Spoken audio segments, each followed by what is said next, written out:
Alors, je vais passer, à la première diapositive.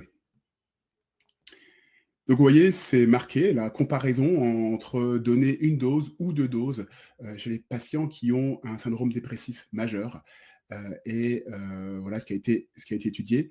Donc syndrome dépressif majeur, généralement, c'est pas juste la déprime, c'est vraiment des patients qui sont cloués au lit, on va dire généralement, hein, volets fermés. On est loin de la déprime. Généralement, quand on parle de dépression majeure, on parle vraiment de problèmes psychiatriques et ça demande effectivement aussi un suivi psychiatrique avancé, souvent des traitements. Donc on n'est vraiment pas juste sur la déprime, premier point, on est sur le syndrome dépressif majeur. Et puis la psilocybine, c'est quoi? La psilocybine, c'est les champignons hallucinogènes. Alors les champignons hallucinogènes, on en parle de plus en plus depuis allez, quelques années, mais il faut savoir que l'utilisation déjà de manière ancestrale des champignons hallucinogènes, elle est très ancienne, elle remonte à plus de 3000 ans. Et si vous voulez, c'est depuis seulement les années 50 qu'on a découvert justement, que l'Occident a découvert ces champignons hallucinogènes, notamment par une chamane qui s'appelait à l'époque Maria Sabina. Et c'est une chamane qui a introduit, en tout cas qui a fait venir des scientifiques, notamment les époux Wasson, donc c'est des scientifiques américains. Ils ont été accueillis par cette chamane, et cette chamane a fait découvrir justement les champignons hallucinogènes à ces scientifiques qui s'intéressaient d'ailleurs au domaine, au monde de la mycothérapie. Et ces scientifiques ont renseigné leur expérience et ont tout de suite compris justement qu'on pouvait probablement étudier et en tout cas utiliser ces champignons hallucinogènes comme champignons thérapeutiques pour des problématiques de santé mentale. Ça, c'est un peu pour vous situer un petit peu l'histoire.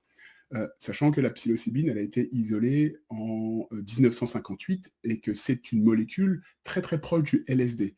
La psilocybine, c'est le principe actif des champignons hallucinogènes, en tout cas de certains champignons hallucinogènes.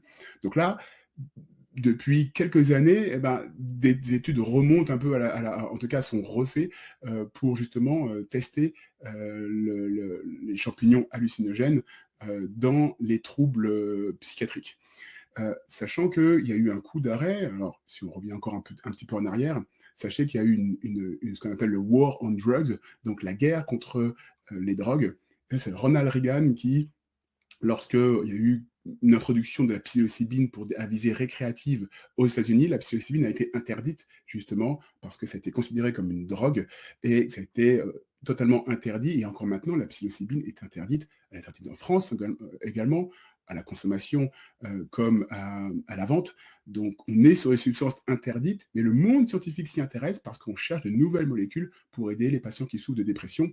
Et vous allez voir, c'est intéressant ce que je vous propose dans cette étude-là.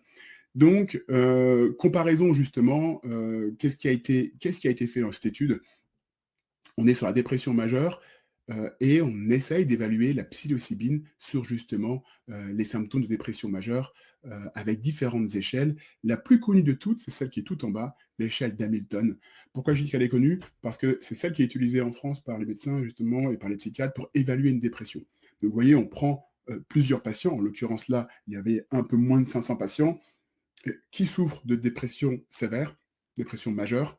On leur fait remplir des échelles justement pour évaluer leur dépression. Alors, dans la dépression sévère, elle peut aussi, même si c'est major depression en anglais, dépression majeure, elle peut être listée et classée entre modérée et sévère. Ce n'est pas une erreur de diapositive. Vous pouvez avoir une dépression majeure, mais qui est modérée. Donc, en l'occurrence, là, c'est des patients qui avaient une dépression majeure qui était de modérée à sévère. Et ces patients ont été inclus, donc en tout, on a 4 essais qui testent la psilocybine, donc la molécule active des champignons thérapeutiques, des champignons pardon, hallucinogènes, la psilocybine contre justement le placebo. Et puis il y a eu un essai placebo contrôlé intra-sujet. Ça veut dire quoi? Ça veut dire que là, les patients prennent le placebo, puis ensuite la psilocybine, et donc voilà, les deux groupes interchangent. Donc on est sur 1 à 2 doses de psilocybine, dosage 10 à 25 mg. Alors, vous voyez, c'est important que je vous dise une à 2 doses, parce que vous allez voir ce qui va se passer ensuite. C'est qu'en gros, 1 à 2 doses va avoir des effets juste 1 à 2 doses. Généralement, quand vous prenez la psilocybine, vous le voyez en dessous de l'écran, c'est marqué préparation et intégration ou psychothérapie post-prise. Il faut bien savoir que ce type d'étude, les patients ne sont jamais livrés à eux-mêmes, ils sont toujours, entourés. Donc ça, c'est un point très important à retenir, c'est que dans ce type de situation, la psilocybine n'est jamais donnée: «Prenez ça chez vous», comme on pourrait éventuellement donner un antidépresseur, «Rentrez chez vous et allez-y». Non, on prend la psilocybine, ça va donner des effets, cognitifs et à ce moment-là, on guide le patient justement dans une psychothérapie. Donc généralement, c'est ce qui a été fait dans cette étude. Soit le patient venait juste décrire ce qu'il ressentait, soit il y avait réellement un travail de psychothérapie qui était fait juste après la prise de psilocybine. Alors, quels sont les résultats? Ils sont là et vous avez vu la slide qui a apparu, en tout cas l'encart qui est apparu. Réduction significative des symptômes dépressifs avec un large effet de la psilocybine par rapport au placebo. Alors, sachez que dans cette étude, précisément, aucune différence significative existait entre les deux protocoles. Entre le protocole justement de la psilocybine lorsque les patients prenaient une seule dose et le protocole lorsqu'ils prenaient deux doses, il n'y a pas eu de différence. Il y a eu justement une réduction significative des symptômes de cette dépression. Donc ça, c'est l'étude dont je voulais vous parler aujourd'hui, en tout cas sur la psilocybine, sortie il y a quelques semaines, hein, je crois que c'est septembre 2024. Donc on est là-dessus, sur ces effets et je voulais vous parler de ça parce que, j'avais assisté à un colloque des champignons thérapeutiques il y a quelques mois, organisé par la Société française d'ethnopharmacologie et puis on avait été, on va dire, très agréablement, pas surpris, mais en tout cas, on avait, été bien accueillis par, un médecin suisse qui lui avait expliqué un psychiatre, qui lui avait expliqué justement qu'il utilisait la psilocybine en Suisse parce que la psilocybine, elle est autorisée en Suisse dans certaines situations très précises où les Suisses utilisent déjà cette, molécule pour aider les patients, à améliorer leur syndrome dépressif. Donc ça, c'est quelque chose qui existe déjà en Suisse. Ça n'existe pas en France, mais en Suisse, en tout cas, ça existe déjà. Premier point. Donc je voulais, voilà, tombant sur cette étude, je voulais rebondir et vous reparler de cette molécule psilocybine et de toutes les nouvelles études qui nous montrent qu'il y a effectivement un intérêt, en tout cas dans les travaux scientifiques, d'aider des patients qui souffrent de syndrome dépressif. Sachez que ça joue également sur d'autres situations. Et souvenez-vous, j'avais fait une vidéo sur ma chaîne sur la psilocybine dans le contexte d'addiction. Donc c'est vraiment, voilà, on commence à réaliser qu'il y a probablement un impact de cette molécule sur pas mal de troubles psychiatriques. Ça, c'est le premier point. Second point, c'est que, je ne sais pas si vous voyez l'étude, je la remets, 1 à 2 doses. Alors, ça, c'est très intéressant. Ça veut dire quoi? Ça veut dire que, on n'est pas sur un traitement qui va durer plusieurs semaines. On est vraiment sur une seule dose. Donc je ne sais pas si vous vous rendez compte, on réduit les syndromes dépressifs en prenant qu'une seule dose. Si je fais un petit parallèle avec des traitements classiques, généralement, il faut plusieurs semaines de traitement. On dit en général 6 semaines de traitement antidépressif pour améliorer un sujet, améliorer un patient qui souffre de dépression. Là, on est sur une seule dose.